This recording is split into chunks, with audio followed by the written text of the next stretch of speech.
Okay, this is the Chapter 8 in progress quiz on 8.1, 8.2, basically acids and bases, Lewis diagrams. This is a course where you are encouraged to make mistakes, lots of them. The idea being that, of course, when you find out why you made the mistakes, then you're far less likely to make them again. So anyhow, if you take a look at question number 1, you have a sample of an unknown substance being tested, and you use 3 different pH indicators: methyl red, indigo carmine, and methyl orange. Which of the following is the possible pH of this substance? There is no way that you can answer a question like this one without actually using your data booklet, right? So let's take a look at the data booklet. Let's take a look at pH 2.5 and see if methyl red is red, indigo carmine is blue, and methyl orange is yellow. If those situations are not true at pH 2.5, then that is not going to be our answer, and we'll just keep on going.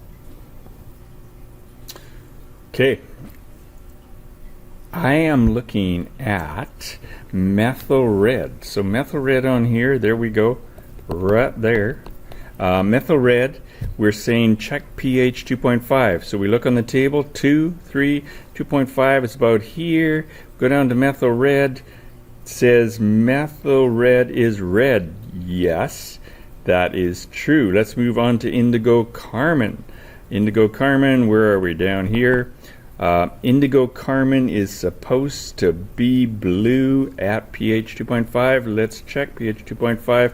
Indigo carmine is blue. Check. That is true as well. Let's check methyl orange. Methyl orange at 2.5. Is it yellow? No. So we know that the answer cannot be pH 2.5 because we have an exception here. Methyl orange is going to be methyl orange wouldn't be yellow at that pH. It's going to be actually red. So let's check option B, pH 4.5. We're looking at pH 4, looking at pH 5. So 4.5 is going to be like right in here. And we just check those 3 indicators. Methyl red is red. Right. Let's check for indigo carmine is blue. Indigo carmine is blue. Yay, and behold it is. Methyl orange is yellow. Let me see. It is. I think we have a correct answer.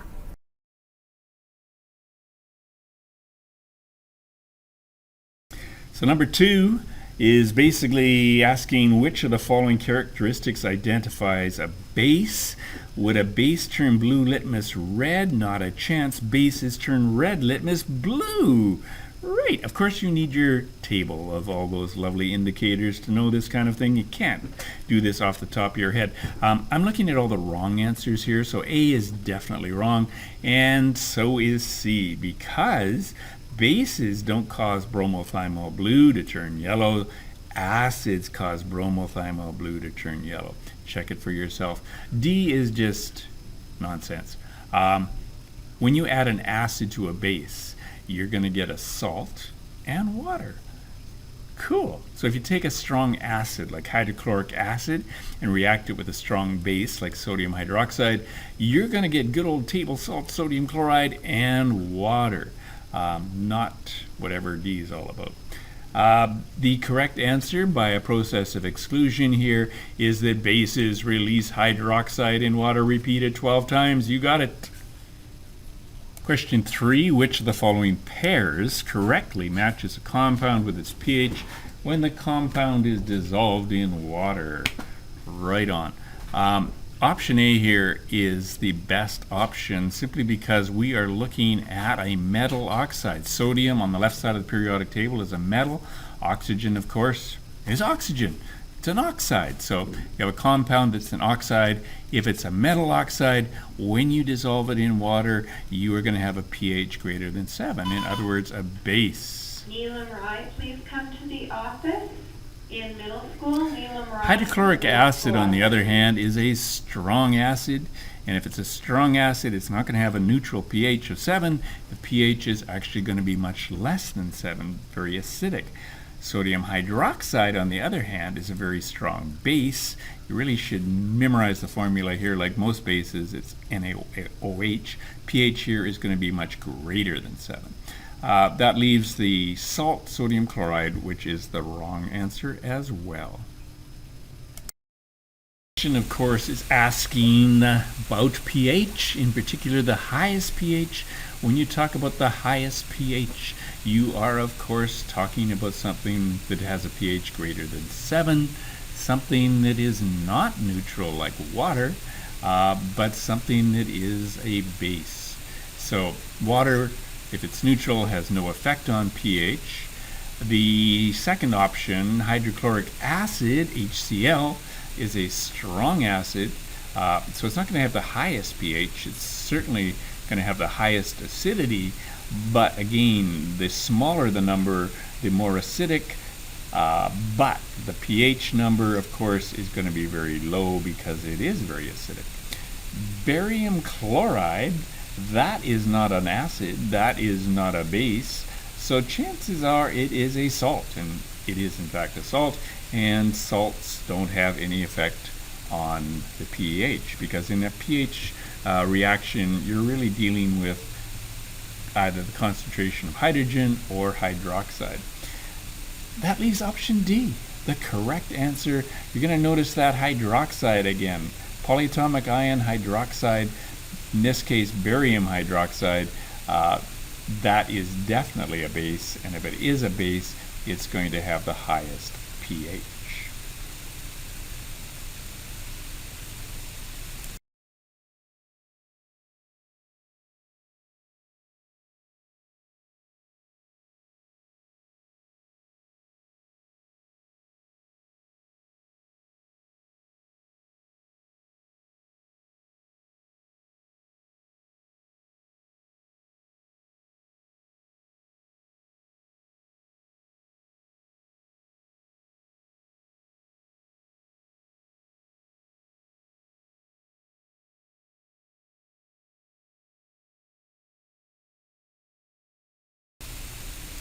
In number 5, a student is given an acidic solution and a basic solution. What indicator will determine which solution is the acid and which is the base? I'm basically giving you that answer first, saying that the answer is D, bromothymol blue, and the reason is because we're not really asked about pH specifically here, but just that dividing point, acid and base. We call that the transition point. Bromothymol blue has a transition point right at pH 7, right? That's why it's the best indicator. These other indicators have kind of a muddled area where the color extends well into the range of both acid or base. In the case of methyl orange and methyl red, it's on the acid side, but indigo carmine on the base side as well.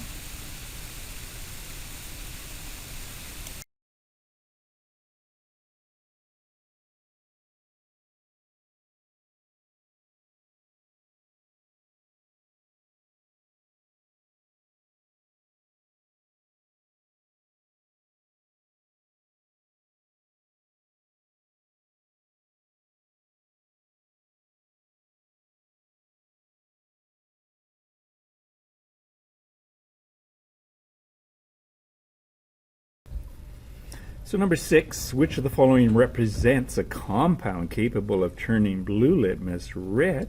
Well, if you look at this nice table down here, you're going to notice at litmus that in order for something to go from blue litmus to red litmus, you're going to have to pass that transition point from base to acid. So you know that it has to be an acid.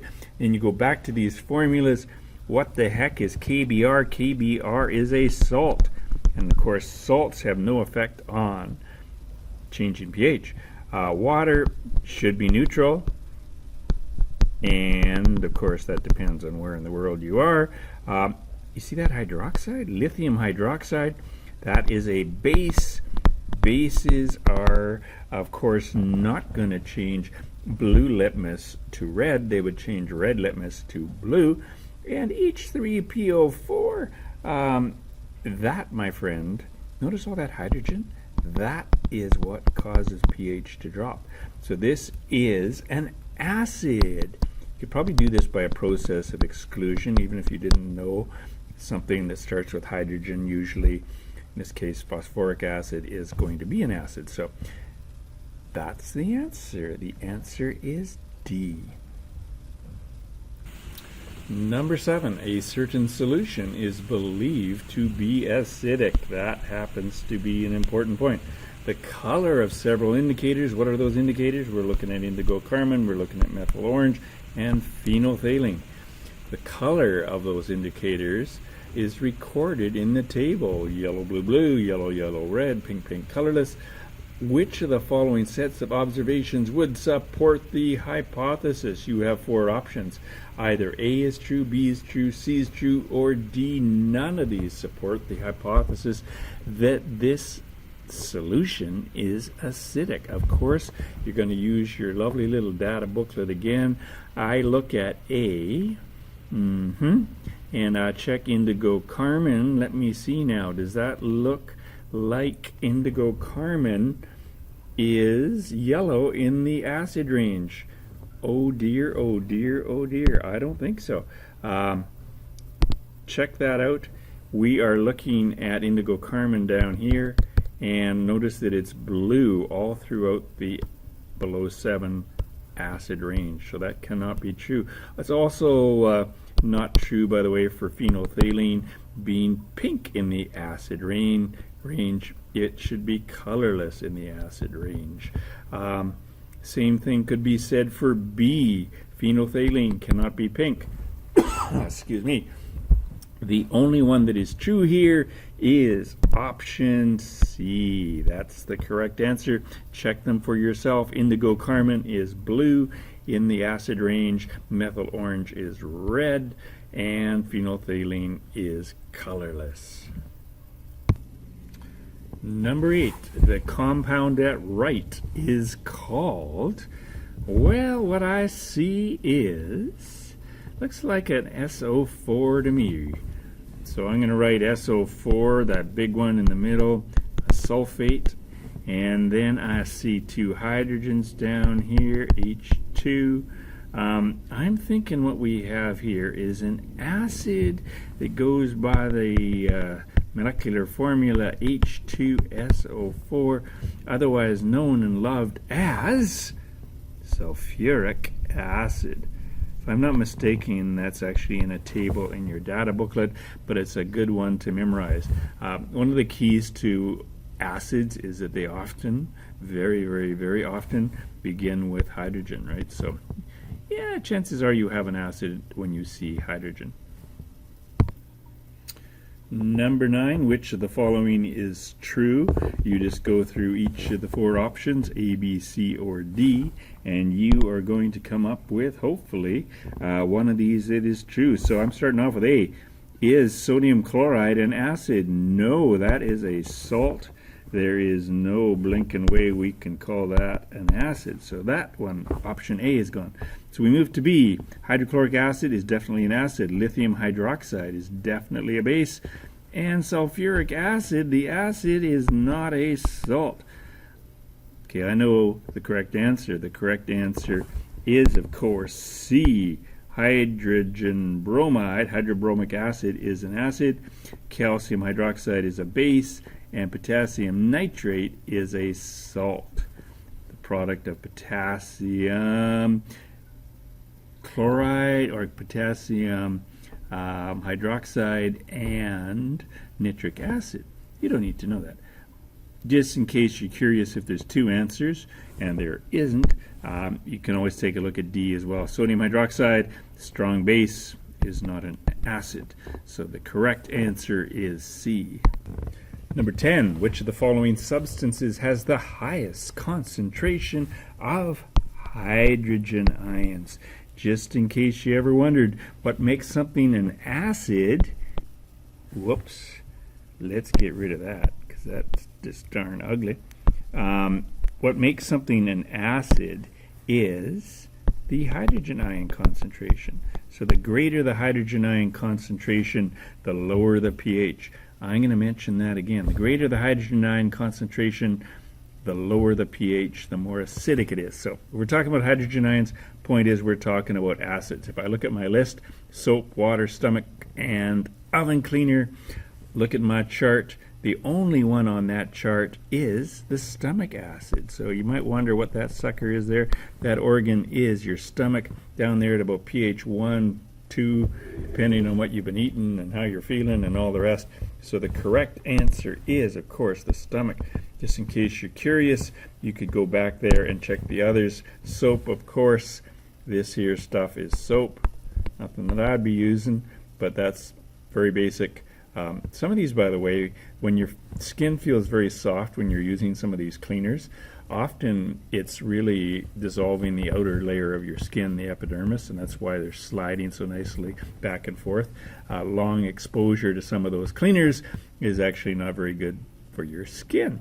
So soap was not a possibility. Water, of course, is not going to have a lot of hydrogen ions because it's neutral. That there's water, right?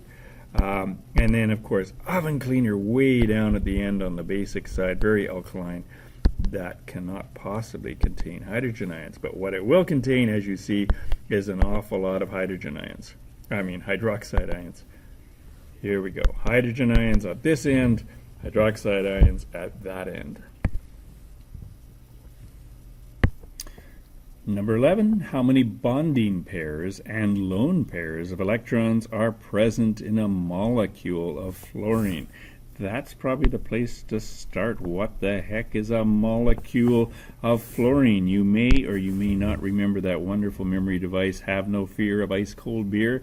That's how you remember the diatomic molecules. Fluorine is diatomic. 2 atoms of fluorine per molecule, F2. So once we know that, we set about drawing the Lewis diagrams.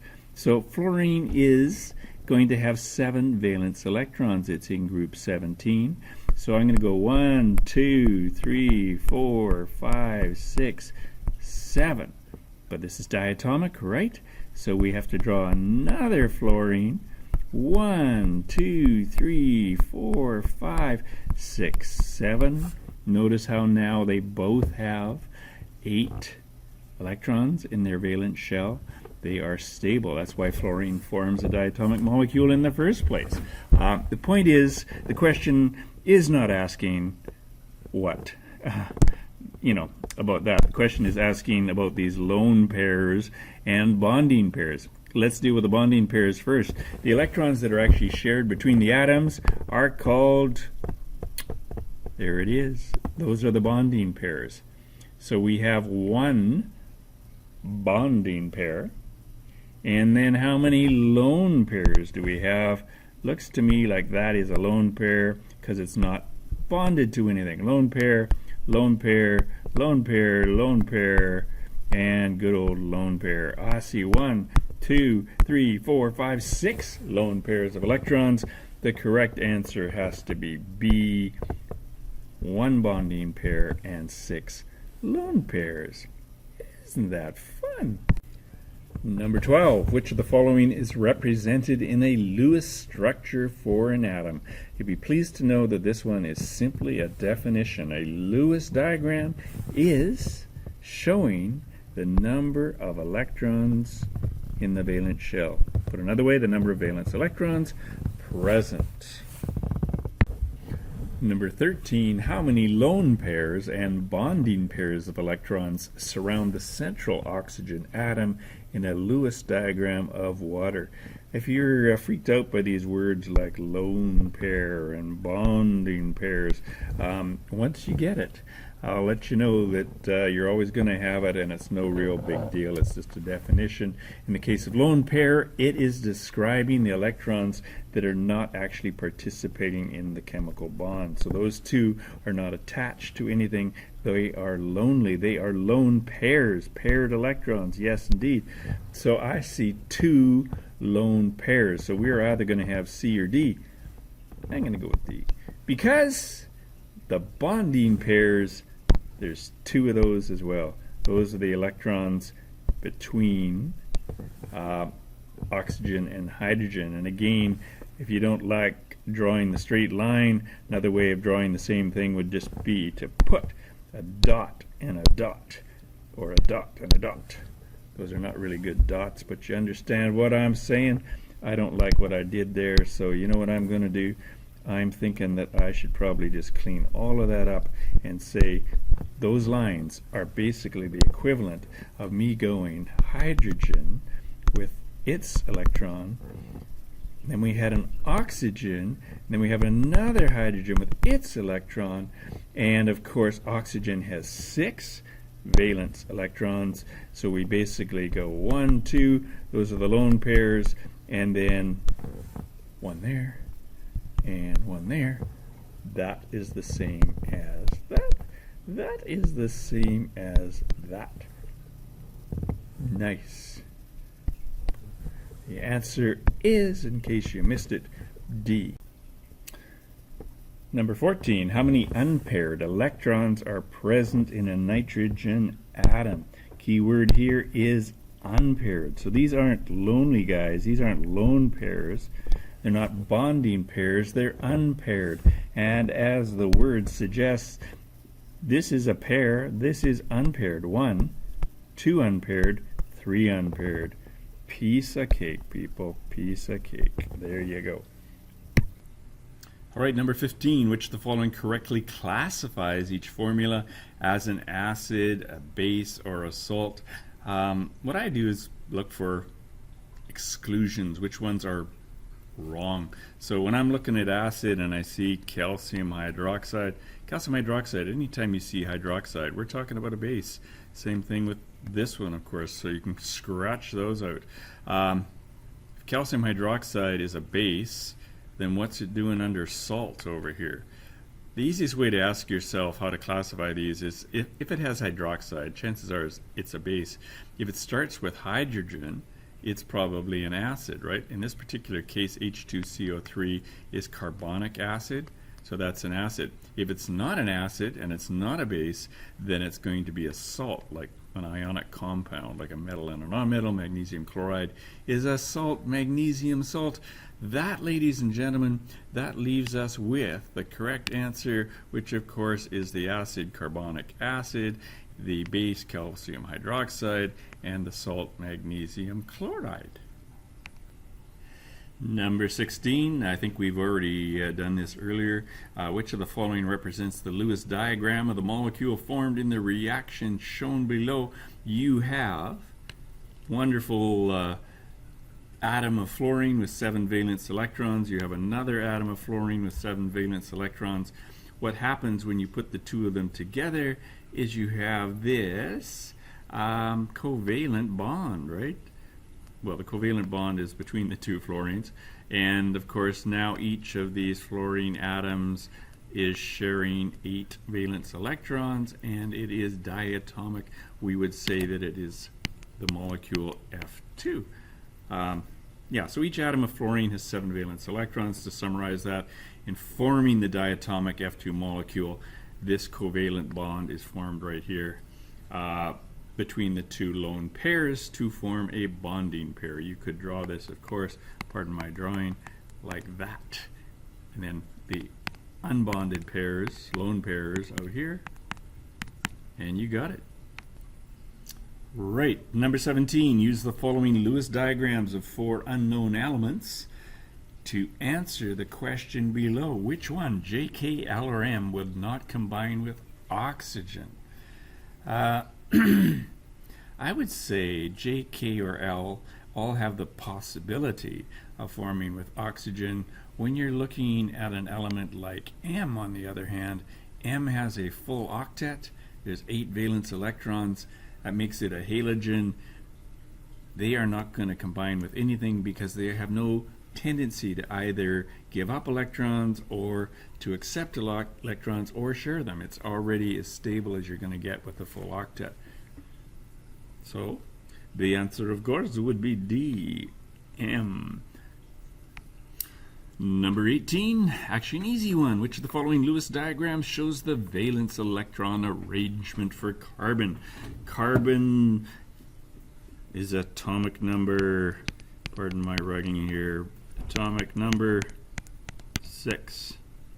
So it's going to have 2 electrons in the first shell, leaving 4 valence electrons in the outer shell. And that's, of course, what a Lewis diagram is. The Lewis diagram for carbon would be B, 4 valence electrons. If you have a problem with any of these, need further explanation, do come and talk to me.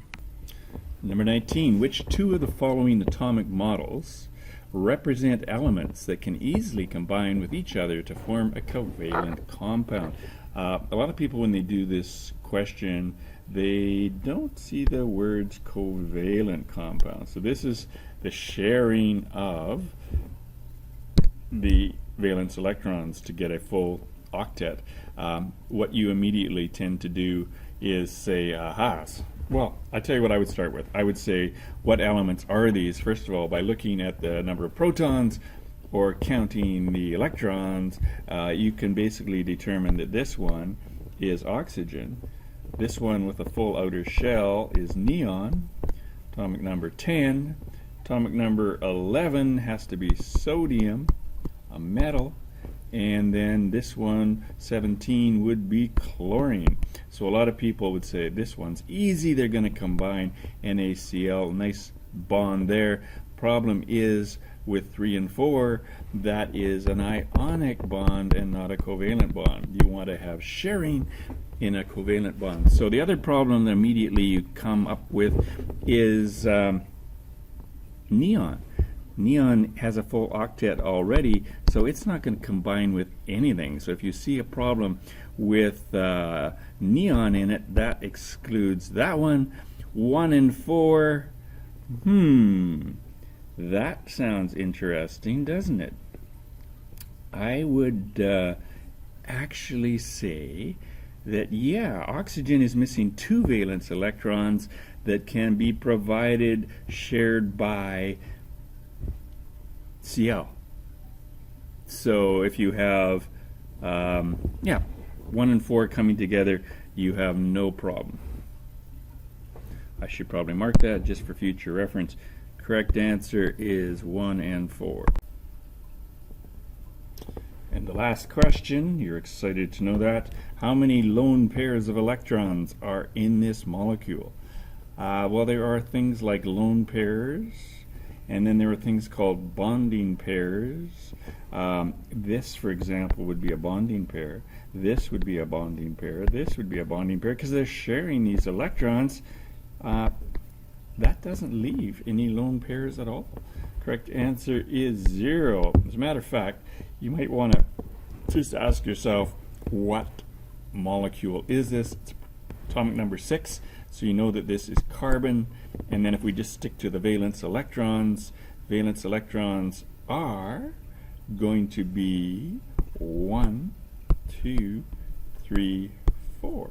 Which we could, of course, draw 1, 2, 3, 4 when we have them attached to something else, which is exactly what is attached to in this molecule. 4 hydrogens, we have a molecule called methane. Bog, swamp gas, burns, smelly stuff. So the point is, when you combine hydrogen with its electron in each of these situations, you are taking up all of the extra electrons, so there are in fact no lone pairs.